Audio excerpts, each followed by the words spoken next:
ऐका ना, माहिती आहे मला खूप दिवस झाले शॉर्ट व्हिडिओ आलाच नाही. पण काय करणार, तब्येतच बरी नव्हती. वातावरण हो, कारण वातावरण किती खराब झाले.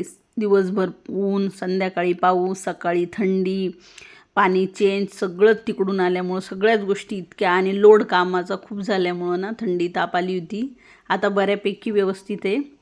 तर ना आता काय केलं आहे माहिती आहे का, आज ना थोडंसं तोंडाला चव नसल्यामुळं काय करावं म्हणून ना थोडंसं पालक सूप केलं. एकदम हेल्दी आणि पौष्टिक असा पालक सूप केला आहे मी.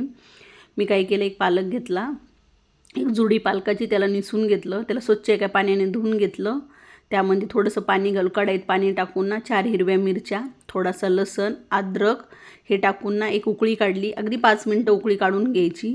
ते पाण्यासकट ना त्याची पेस्ट ग्रेव्ही करून घ्यायची आपल्या मिक्सरच्या भांड्यामध्ये. हे बघा अशी, काहीही दुसरं टाकायचं नाही. आणि इकडे ते काय केलं, तेल घातलं, थोडंसं जिरं, थोडंसं धनेपूड नाही मिरेपूड, आणि आपण जी पेस्ट केली होती का ती टाकून घेतली. अगदी 2 मिनटं उकळी काढून घेतली. थोडी चवीनुसार मीठ घातलं. एकदम छान लागतं, टेस्टी आणि खूप हेल्दी असतं. आणि कोणताही मैदा वगैरे काही न वापरता एकदम छान बनवला. नक्की ट्राय करा. आणि तापीसाठी खूप छान आहे. आणि फ्रेश क्रीम टाकली, आपली साय टाकली दुधाची, चव येण्यासाठी तोंडाला.